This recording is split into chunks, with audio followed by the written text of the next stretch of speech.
거기 학원이? 아냐, 여기 학원이.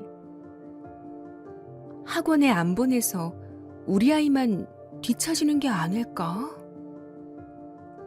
모두가 선행학습을 해왔다는 걸 전제로 수업을 하시네. 미리 공부하면 아이도 자신감이 생겨 위축되지 않고 처음 배우는 것보다 이해도 잘하지 않을까? 우리 아이가 좀 뒤처지면 어쩌나, 내가 이렇게 그냥 책 읽히고 이런 거에 중점을 둘 때 우리 아이도 또 이렇게 사설 학원에 가서 기본 과목에 이렇게 탄탄하게 국어, 영어, 수학을 좀 탄탄하게 기본기를 다지면 더 좋아하지 않았을까? 내 방법이 맞을까? 이것은 학부모라면 누구나 할 수 있는 고민일 것입니다. 학교 진도에 맞춘 공부가 가장 효과적이라는 것을 알면서 왜 많은 부모들은 여전히 선행학습을 하는 걸까요? 이제 선행학습에 대한 허와 시를 하나씩 살펴봅니다. 도대체 선행학습이 뭐길래? 선행학습이란 무엇일까요? 선행학습이란 국가교육과정, 시도교육과정, 학교 교육과정에 앞서는 범위와 수준의 내용을 학습하는 것을 말합니다. 그런데 성장 발달 단계에 맞추어 살게 된 교육과정이 있음에도 사교육비의 부담이 큰 선행학습이 좀처럼 줄어들지 않는 이유는 무엇일까요?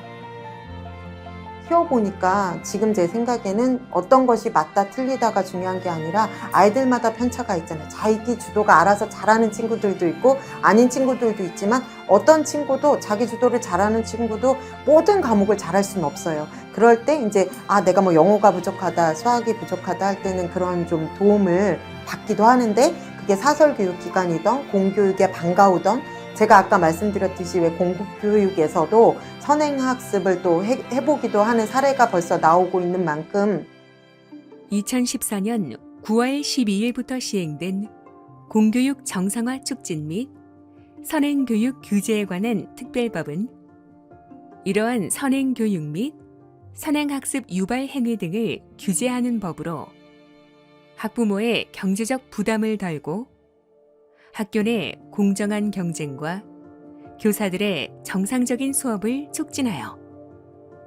학생의 창의력 개발 및 인성 함양을 포함한 전인적 교육을 실현하고자 제정된 법입니다. 이러한 공교육 정상화법은 어떻게 운영되고 있을까요? 학교에서는 학교가 편성해서 공시한 교육과정의 범위와 수준 내에서 선행학습이 필요 없는 학교 수업 및 방과 후 학교를 운영합니다. 지필평가, 수행평가 등 학교 시험 및 각종 교내대회 등은 배운 내용에서만 출제되며 특성화 중, 특목고, 자사고 등 입학 전형이나 논술, 면접 등 대학별 고사도 이전 교육과정의 범위와 수준 내에서 실시합니다. 교육부 및 시도교육청은 교육과정 정상화 심의위원회를 구성하여 선행교육 방지대책, 선행학습 영향평가 등 심사 의결 과정을 거쳐 위반 시 행재정적 조치를 통해 지도 감독을 강화하고 있습니다. 선행학습, 왜 안 된다는 거죠?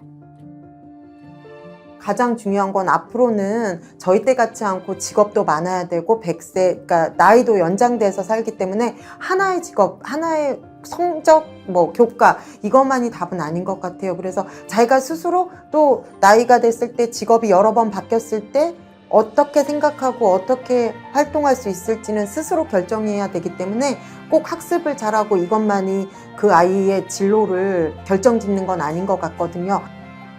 아직도 선행학습을 하면 성적이 더 오를 것이라고 생각하시나요? 선행학습을 한 학생들의 성적이 오히려 더 낮을 수도 있습니다. 학생 스스로의 수준과 속도에 맞춰 공부하지 않는다면 학습의 효과는 오래 갈 수 없습니다. 가계의 부담이 큰 사교육비. 과연 투자한 만큼의 효과가 있을까요? 사교육과 자기주도적 학습의 효과를 비교하여 볼 때 수능 점수, 대학 학점, 취업 후 시간당 임금 등과 같은 성과 지표에서 사교육에 비해 자기주도적 학습이 훨씬 더 효과가 큰 것으로 나타났습니다. 잘못된 선행학습은 학교 수업에 집중하지 못하고 결국 공부에 탄력을 잃게 합니다. 또한 공부에 너무 일찍 질릴 수도 있고요. 이미 알고 있다는 착각 때문에 수업 집중을 못하고 복습의 필요성을 모른다. 힘든 선행학습 때문에 학교 수업에서 편안하게 즐기며 보상을 받으려 한다. 돌발 퀴즈. 학생이 스스로 공부하는 선행학습도 공교육 정상화법에서는 금지하고 있을까요? 그렇지 않습니다. 공교육 정상화법은 학습자가 자발성을 가지고 개별적으로 공부하는 선행학습까지 금지하는 것은 아닙니다. 다만 교육 과정을 앞서서 지도하는 선행교육, 그리고 학교 시험이나 상급 학교 입학 전형 등에서 선행학습을 유발하는 행위를 금지하는 것입니다. 자신에게 맞는 학습법을 찾아 자신의 속도에 맞춰 학습할 때 학생들은 학습 부담에서 벗어나 자신의 성장, 발달 단계에 맞는 학습이 가능해집니다. 우리 아이가 스스로 공부한다고요? 학원에 보내지 않거나 선행학습을 많이 시키지 않아서 우리 아이가 도태되거나 좀 뒤처질까봐 사실 갈등이 있었습니다. 저는 아이가 초등학교 때부터 좀 책을 많이 읽게 했거든요. 그래서 책도 많이 매일 2권씩 빌려 읽고 독서록을 쓰고 일기를 쓰는데 사실 학원에 보낼 틈이 없었어요. 왜냐면 이제 도서관에 예비작가 교실을 다니면서 글쓰기 수업을 듣거나 또 발명 교실이 있거든요. 거기서 이제 코딩반, 로봇반 이런 과학 관련 수업을 듣게 했고요. 그러다 보니까 학원에 특별히 보낼 시간은 없었는데 아이가 이제 중학교 가고 고등학교 가니까 어느 날은 엄마 나 이제 수학은 좀 학원을 다녀야 되겠어 그러더라고요. 그래서 이제 본인이 좀 하겠다고 할 때 보내는 것도 굉장히 도움을 받는 게 좋겠다라는 생각이 들었어요. 자녀가 스스로 공부하고자 할 때 자녀의 자기주도 학습 습관을 기르는 구체적인 방법으로는 일단 하교 후에는 숙제부터 시작합니다. 숙제에 대한 설명과 기억이 남아있을 때 하는 것이 가장 효과적입니다. 스스로 정한 공부로 털을 다져간다면 사교육을 줄이고 단계적으로 자신만의 공부 시간으로 바꿀 수 있습니다. 그날 배운 교과서, 프린트물 등 수업 자료를 통해 복습하는 습관을 들이고 매일 복습이 끝나면 교과서 본문을 반복해서 읽으면서 진도를 미리 살펴보는 것이 좋습니다. 그렇다면 학교 수업의 효과를 높일 수 있는 자기주도적 학습법에는 무엇이 있을까요?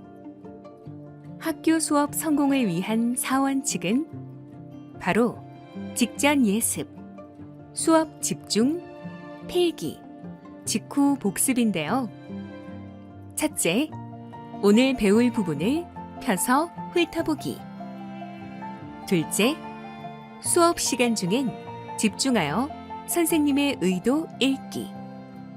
셋째, 내 생각과 함께 선생님이 지시한 필기 내용 적기. 넷째, 수업이 끝나면 책을 바로 덮지 말고 수업 내용을 빠르게 되새겨 보기입니다.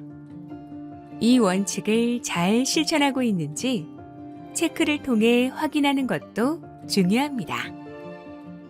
교과서는 처음에는 훑어보듯이 가볍게, 다음에는 밑줄, 물음표, 간단한 메모 등을 남기며 공부한 흔적을 남기고 매일 빠지지 않고 조금씩 꾸준히 공부하는 습관을 들이는 것이 중요합니다. 이런 반복을 통해 학습이 훈련된다면 교과서 완전 정복도 가능해지지 않을까요? 교과 학습이 전부는 아니에요.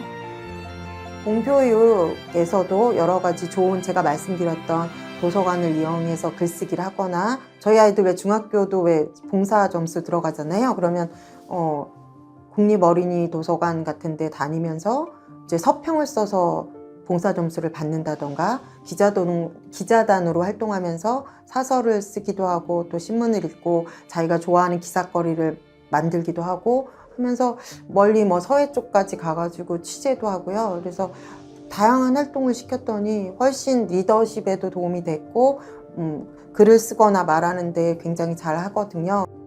학생 스스로 학습 설계를 통해 다양한 경험 활동을 쌓는 경우 학습에 대한 동기유발로 이어져 맞춤형 선택 학습이 가능해지고 자신의 결정과 행동에 대한 평가 및 자기 반성을 통해 주체적이고 계획적인 독립된 인격체로서 자기관리 능력이 향상됩니다. 우리가 흔히 말하는 엄마의 정보력, 아빠의 무관심 이런 어떤 배경이나 스펙이나 경제력이나 꼭 이런 것보다도 내가 어떻게 생각하고 내가 어떻게 탄탄하게 마음 근육을 키워두었는지 그런 게 더 마음을 사는 기술이라고 하죠. 그러니까 그런 부분들이 책의 힘이 돼가지고 아이들이 사회에 나가서도 잘 생활할 수 있을 거라는 생각이 들었습니다. 이제 선행학습에 대한 부모님의 생각을 바꾸셔야 할 때입니다. 4차 산업혁명 시대인 미래사회에는 창의력과 융합적 사고를 할 수 있는 역량이 중요합니다. 자녀들이 다양한 경험을 통해 스스로 결정하고 행동할 수 있을 때 미래사회를 주도하는 창의적 인재로 성장해 갈 수 있을 것입니다.